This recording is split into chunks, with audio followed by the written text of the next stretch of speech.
Special Halloween Review: Castlevania Symphony of the Night by A.T. Gonzalez. For the past 7 years, it's been a tradition of mine to play Castlevania and Resident Evil games around Halloween.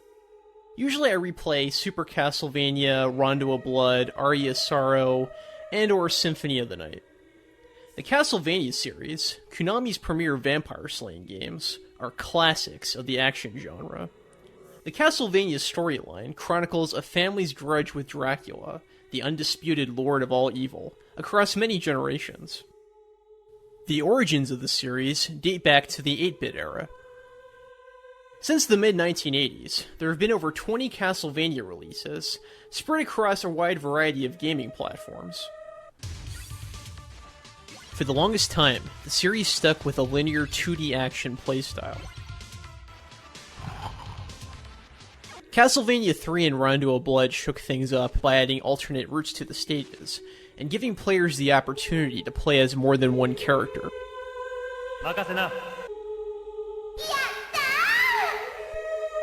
Even though I think that Rondo of Blood is one of the best games in the entire series, it was evident at this point that the Castlevania formula was starting to wear thin.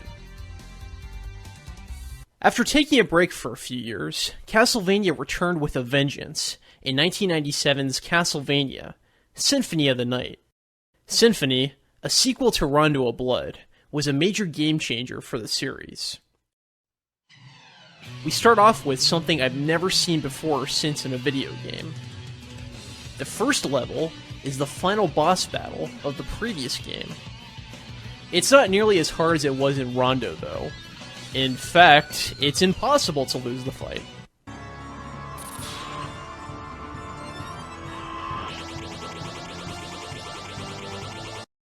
We learn that after Richter Belmont's final battle with Dracula, he vanished, and then went bananas. Open hell's gate! Come forth, my servants! Crush this flea who invades my castle! In his absence, Alucard, Dracula's estranged son, a side character from Castlevania 3, has taken up the fight against evil. New to the series are, in RPG stats and experience setup, attack and defense variables, the ability to cast spells, equipable weapons and armor, two-handed combat, as well as money and an inventory. Your stats affect your character's performance, and your equipped items affect your stats. Some weapons raise Alucard's attack power, but lower his defense, and other times you'll get the opposite effect. Most of the time you can't have it both ways, so you'll have to equip your weapons and armor wisely. While the equip system adds a layer of strategy that simply wasn't there in previous Castlevanias, the inventory itself, well, a nice addition, is far from perfect. There's simply way too much crap that you can collect. Also, Alucard needs to have an item in his hand in order to use the item, which is far from convenient, especially if it's a healing item. Thankfully, this inconvenience has been fixed in future sequels. As opposed to a linear method of progression, Symphony introduced a map system that will be used in almost every 2D Castlevania game that came after it. This map system was lifted, and by lifted I mean shamelessly plagiarized, from Super Metroid.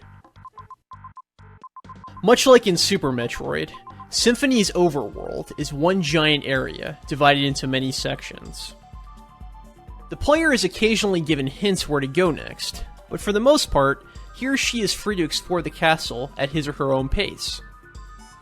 Throughout the castle are relics that give Alucard new powers, which allow him to access areas of the castle that were previously out of his reach. The player is never discouraged to explore the castle, for two very important reasons. First of all, this game is not that hard. Even if you think it is, it's not. The map is littered with save points. Littered with them. If you feel outclassed by your enemies, you can always buy or find new armor or weapons, or try to gain some experience points. I wouldn't recommend relying on grinding too much though. Much like Earthbound, the experience system has an anti-grind function built into it. Aside from this game's very fair difficulty, Alucard is the man. He's up there with Mega Man X, Samus, and Mario as my absolute favorite game characters to play as. Alucard's sprite is not too big or too small, it's just right. His jumps and dash maneuver make him very nimble. He has a large arsenal of melee weapons at his disposal. He has magic spells, demon summons, and vampire transformations. All of his action buttons can be mapped to any face or shoulder button the player desires as well. With his plethora of abilities and these customization options, you are always in total control of Alucard.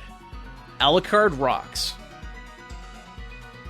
Alucard's transformations are used to open up more pathways in the castle. They are the form of the wolf, the form of mist, and the form of bat. The wolf unlocks hidden passages. The mist is used to pass through steel grates, and the bat can fly all over the screen.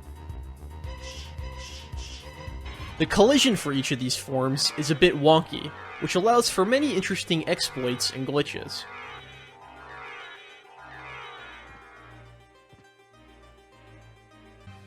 In the mid-1990s, 3D graphics were all the rage. Symphony didn't follow this trend. While its use of 2D sprites were not good for marketing, 16 years later, the detailed sprite art and fluid animation hold up very well. What few 3D graphical effects that exist in the game are not there simply for the sake of being there, but rather are utilized to accentuate the backgrounds and add to the creepy gothic medieval atmosphere. The audio is also very impressive. Symphony's music is CD quality audio, rather than synthesized game music. As a result, you get a varied soundtrack that could very well pass for easy listening music.